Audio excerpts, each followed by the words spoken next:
नमस्कार, वंदे मातरम। मैं हूं श्यामगिरी। आप देख रहे हैं हमारा चैनल मुद्दा भारत का।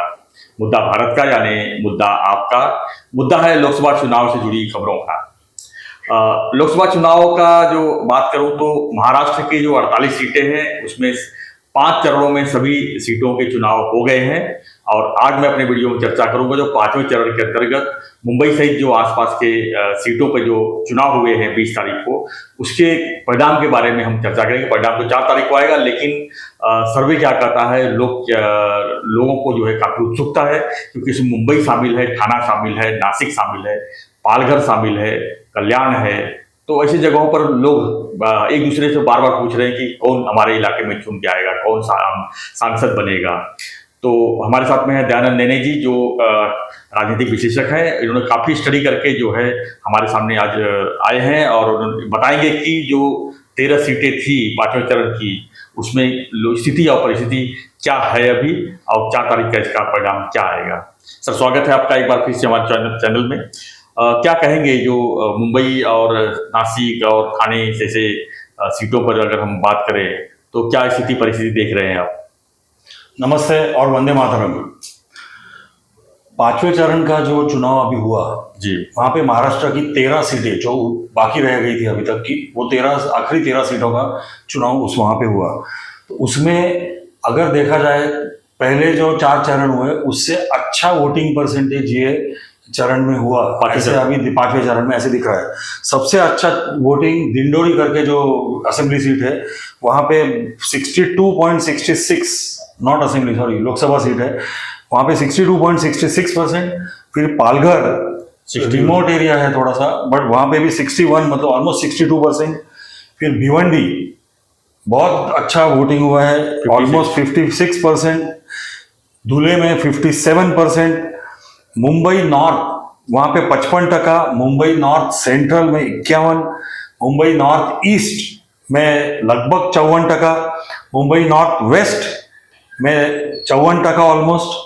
साउथ मुंबई में थोड़ा कम हुआ, ऑलमोस्ट 48%। मुंबई साउथ सेंट्रल जो बीच की जो सीट है वहां पे लगभग 52% वोटिंग हुआ। नासिक में 56% हुआ, ठाणे में 52% हुआ, जो अभी तक गए लास्ट 3-4 इलेक्शंस जो हुए हैं उसमें सबसे ज्यादा वोटिंग इस बार हुआ है 52% ठाणे में। और कल्याण एकमात्र जो सेंटर है वहां पे 47%, मतलब वोटिंग बहुत ही कम हुआ। अभी ये वोटिंग के नतीजे क्या आएंगे या उसका हम लोग जो आज बात करने वाले हैं, उसके पहले मैं कुछ ये 13 सीटों है उसके ऊपर कुछ सीटों पे मैं आपसे बात करना चाहता हूं। सबसे पहले है भिवंडी की सीट। यहाँ पे कपिल पाटिल, फिर सुरेश मात्रे जिन्हें वहां पे बाया मामा करके जाना जाता है, और नीलेश सांबरे, ये कांग्रेस के हैं पर इंडिपेंडेंट करके बंडखोरी करके खड़े हुए थे क्योंकि कांग्रेस ने सीट मांगी थी और वो सीट गई एनसीपी के खाते में। तो यहाँ पे बहुत ही अच्छा वोटिंग हुआ है जी। और वो जो एरिया जहाँ पे बहुत ज्यादा वोटिंग हुआ है भिवंडी में, वो है भिवंडी ग्रामीण, फिर मुरबाड और शाहपुर। अभी मुरबाड और शाहपुर ये इलाके जो है वहां पे कुंडी लोग बहुत ज्यादा पैमाने में रहते हैं, और बताया जाता है कि नीलेश सांबरे भी कुंडी है खुद, तो उसकी वजह से उन्हें सपोर्ट देने के लिए या तो अपने समाज को सपोर्ट करने के लिए यहाँ पे बहुत बड़े पैमाने में लोग बाहर आए, ऐसे कहते हैं लोग। कपिल पाटिल जो केंद्रीय मंत्री रह चुके हैं और 2 बार ये एरिया के सांसद है, वो उनके खिलाफ खड़े हैं। और ये जो तिरंगी फाइट है वहां पे लड़त बिल्कुल टाइट होने वाली है ऐसे लग रहा है। दूसरी सीट है नासिक, जहां पे भी तो भिवंडी किसको जिता रहे हैं आप? वो अपन बाद में बात करेंगे, कौन जीतेगा कौन हारेगा क्या करेंगे उसके बारे में। नासिक जो सीट है उसमें भी तिरंगी फाइट है। राजाभाऊ वाजे ये जो महाविकास आघाड़ी के उम्मीदवार है, एग्जिस्टिंग सांसद जो है हेमंत गोडसे, ये शिवसेना के सांसद है, और शांतिगिरी महाराज जो महाराज है, मतलब धार्मिक नेता है, उन्होंने भी अपना मतलब नसीब आजमाना चाहा है इसमें। तो उनकी वजह से भी ये तिरंगी लड़त हो गई है और काफी इंटरेस्टिंग हो गई है, क्योंकि ऐसे माना जाता है कि शांतिगिरी महाराज जो है जो वोट काटेंगे वो सीधे हेमंत गोडसे के वोट काटेंगे। तो अभी उस तिरंगी लड़त में कौन जीतेगा ये भी हमें देखने जैसी बात होने वाली है। तीसरी जो जगह है जहां पे हम ध्यान देंगे वो है डिंडोरी की जगह, जहां पे केंद्रीय मंत्री डॉक्टर भारती पवार चुनाव लड़ रही है। ये जो जगह है उनके मतलब ये जो लोकसभा सीट है उसके ऊपर काफी कांदा उत्पादक जो कहते हैं ऑनियन फार्मर्स, उनका प्रभाव है, और द्राक्ष उत्पादक जो है अंगूर वाले फार्मर्स, उनका प्रभाव, उनके काफी प्रभाव है ये सीट पे। उनके सामने भारती पवार जी के सामने भास्कर राव भगरे करके एक युवा उम्मीदवार दिया है राष्ट्रवादी कांग्रेस ने। यहाँ पे वैसे देखा जाए तो 6 सीटों पे 4 सीट राष्ट्रवादी कांग्रेस के पास है, अजित पवार गुट के पास, 1 सीट भाजपा के पास है और 1 सीट शिवसेना के पास है। तो 6 सीट पे देखा जाए तो महायुति के आमदार है। फिर भी ये लड़त बहुत ही इंटरेस्टिंग हो गई है, क्योंकि कांदा उत्पादकों का जो एक ग्रीवियंस था, ऐसे हम लोग जो सुन रहे बार बार 2 महीने कि कांदा निर्यात जो थी वो जनवरी के आसपास केंद्र सरकार ने बंद कर दी, और दिसंबर जनवरी में, और अचानक उन्होंने वापस गत महीने में शुरू कर दिए जी। तो उसके ऊपर कांदा उत्पादक जो शेतकरी है वो काफी नाराज थे ऐसे कहा जाता है, और उसका फटका डॉक्टर भारती पवार को बैठ सकता है। और ये सीट भले ये नए कैंडिडेट है डॉक्टर भास्कर राव भागरे, वो जीत सकते हैं ऐसे लोग कहते हैं, क्या होगा अपन आगे जाके देखते हैं। तीसरी जो सीट है इंटरेस्टिंग काफी होने वाली है लड़त, वो है साउथ मुंबई की। युति की तरफ से यामिनी यादव, शिवसेना उबाठा की तरफ से अरविंद सावंत जो 2 बार सांसद रह चुके हैं यहाँ पे, उनमें सीधा मुकाबला है ये सीट पे। ये सीट में देखा जाएगा तो कुलाबा जो कॉन्स्टिट्यूंसी है, जहाँ पे राहुल नार्वेकर जो स्पीकर है महाराष्ट्र असेंबली के और काफी सुर्खियों में रहे लास्ट 6 महीने में, तो उनकी जो कॉन्स्टिट्यूंसी है कुलाबा, उसमें सबसे कम वोटिंग हुआ है 38%। उसके बाद में बायखाला, शिवडी, मलबार हिल, वर्ली और उमरखाड़ी सब जगह पे मोर और लेस 40 से 50% के बीच में वोटिंग हुआ है। इसमें भी अगर आप देखने को जाओ तो मुस्लिम वोटरों का बहुत बड़ा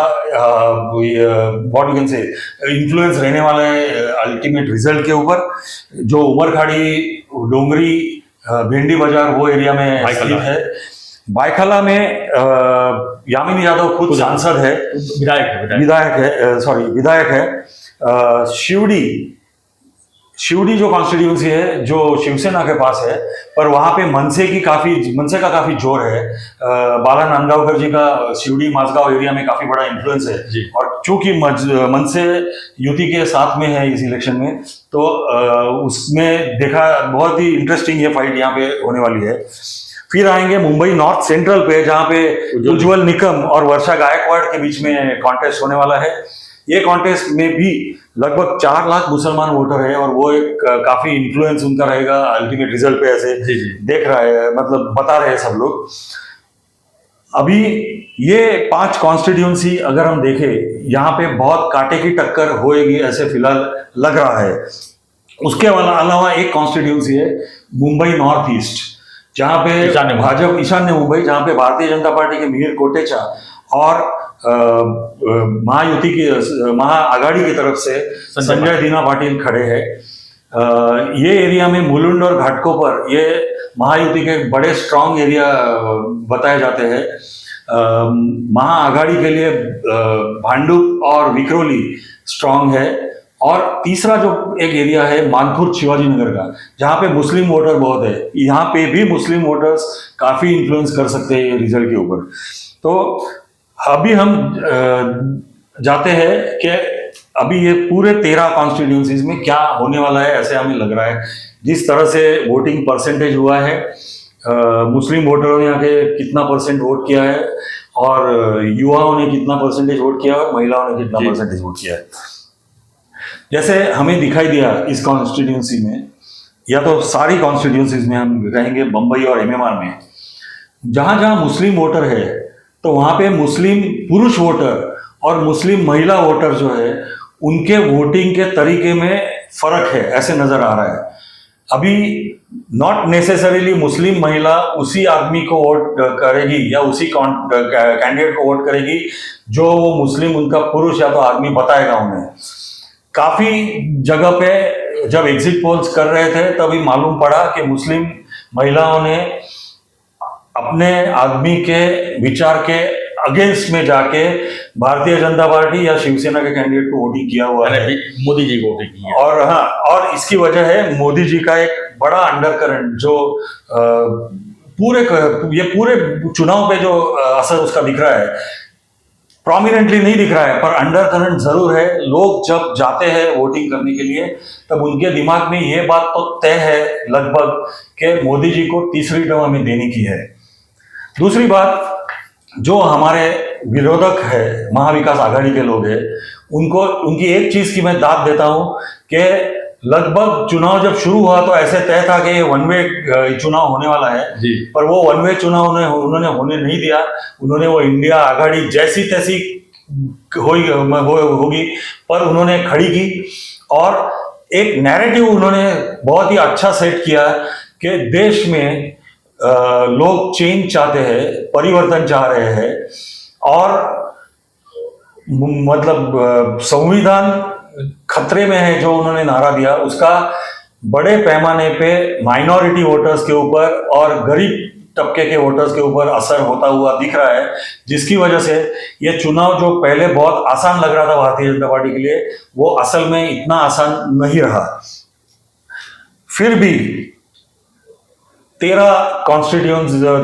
लोकसभा सीटों पे जो अभी चुनाव हुआ है उसका अगर हमारा असेसमेंट हम बताना चाहेंगे तो हमारा असेसमेंट यह है कि 13 की 13 सीटों पे भारतीय जनता पार्टी, शिवसेना, मनसे की महायुति जीत सकती है। अरे एनडीए जीत सकती है ये 13 की 13 सीटों पे। बावजूद के हमें मालूम है कि मैंने ये क्लेम करने के बाद में काफी लोग मुझे कॉन्टेस्ट करेंगे मेरे क्लेम के ऊपर।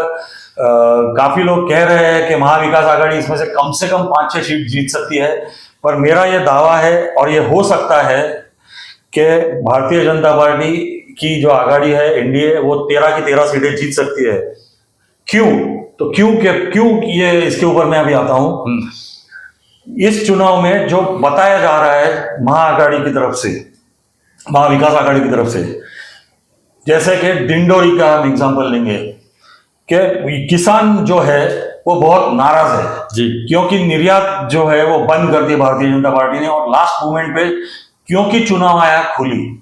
तो इसका अगर आप थोड़ा आकलन करेंगे और पीछे जाके देखेंगे तो 2007 में जब यूपीए की गवर्नमेंट थी तो उन्होंने पूरे देश में किसानों का कर्जा माफ किया था और उनकी प्लेट जो है वो साफ कर दी थी, ऐसे उस वक्त दावा किया गया है।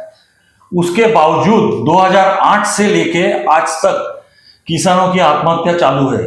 तो आपने अगर उनका प्लेट साफ किया था, उनका कर्जा पूरा माफ किया था, तो किसान क्यों आत्महत्या कर रहे हैं इसके ऊपर कोई बताता नहीं है। वजह हम बताएंगे। दूसरी बात यह है कि हमने जब आत्महत्या क्यों है, क्योंकि ये 2007 की जो कर्ज माफी योजना थी वो पहली थी। 2018 में जब देवेंद्र फडणवीस की सरकार थी तो उन्होंने भी 3 मिलियन मतलब लगभग 30 लाख किसानों का राज्य इसमें कर्जा माफ किया था जी। फिर भी 2022 में आत्महत्या जारी है। तो उसकी वजह क्या है? तो उसका हमने जब थोड़ा रिसर्च किया तो हमें मालूम पड़ा कि पहली चीज जो 2007 की कर्ज माफी हुई थी तो उसमें जो एक्चुअल किसान थे जिन्होंने कर्जा लिया था उनकी तरफ ये योजना गई नहीं।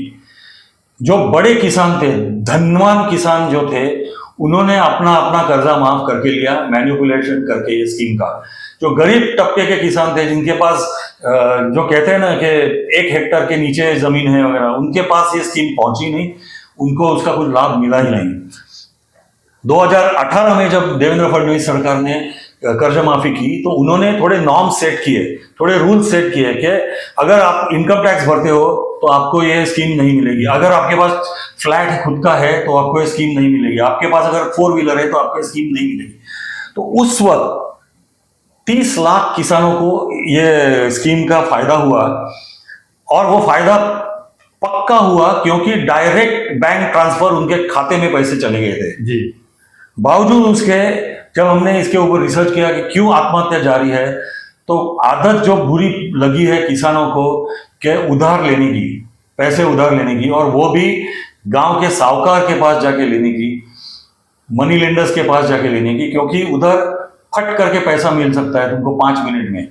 एक कागज, कोरे कागज पे सही कर दी, उसकी ये नहीं सोचते कि हमने कोरे कागज पे सही किया उसके ऊपर क्या लिखेगा, और वो लिखता है, उनका घर लिखता है, उनकी खेती लिखता है, और फिर जो कहते हैं कंपाउंडिंग इंटरेस्ट लिखता है उसके ऊपर, और उसकी वजह से किसान को ये जो कर्जा है जो साहूकार या मनी लेंडर से लेते हैं वो देने में मुश्किल आती है, और फिर क्या करे, इस उलझन में वो आत्महत्या काफी बार करते हैं। फिर भी 63% किसान कर्जा माफी होने के बाद 1.5 साल के अंदर जाके दूसरा कर्जा उठाते हैं।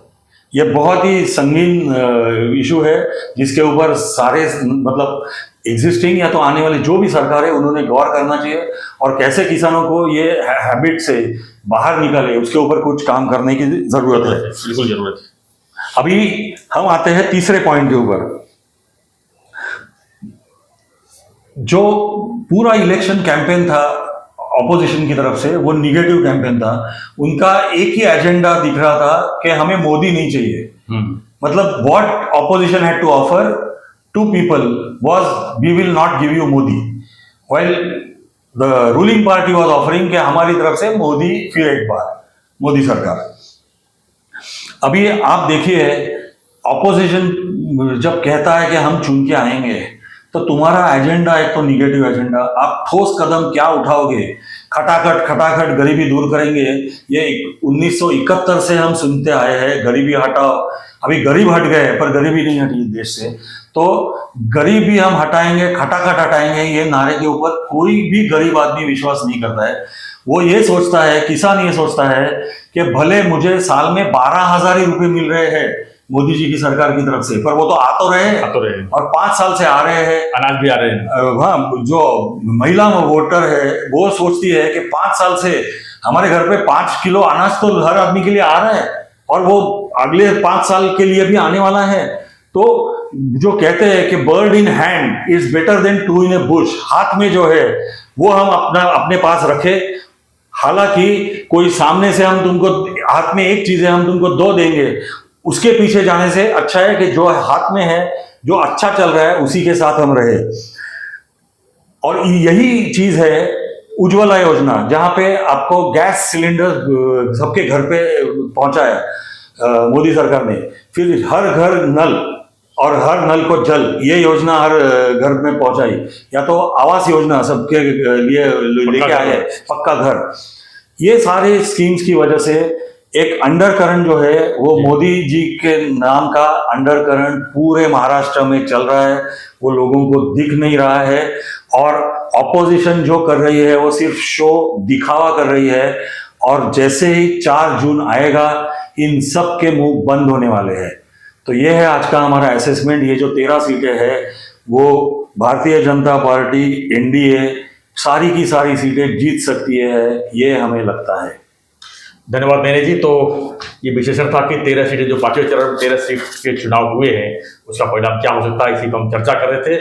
आपका क्या कहना है इस पर, आप हमें कमेंट बॉक्स में लिखिए कि आपके इलाके के में क्या स्थिति परिस्थिति है, क्योंकि चर्चा तो सब जगह हो रही है कि कौन जीतेगा कौन हारेगा। तो आपका भी विषय जो है प्रतिक्रिया बहुत जरूरी है। और हम जो है लोकसभा चुनाव से और भी जो कुछ खबरें रहेंगी, क्योंकि 4 जून अभी थोड़ा लंबा समय है।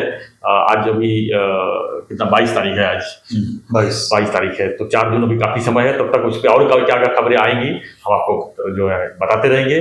इसके लिए आपको चैनल को लाइक, शेयर और सब्सक्राइब करना जरूरी होगा। तो बने रहिए हमारे साथ, देखते रहिए हमारा चैनल मुद्दा भारत। धन्यवाद नैने जी, धन्यवाद। जय हिंद, जय महाराष्ट्र, जय श्री राम।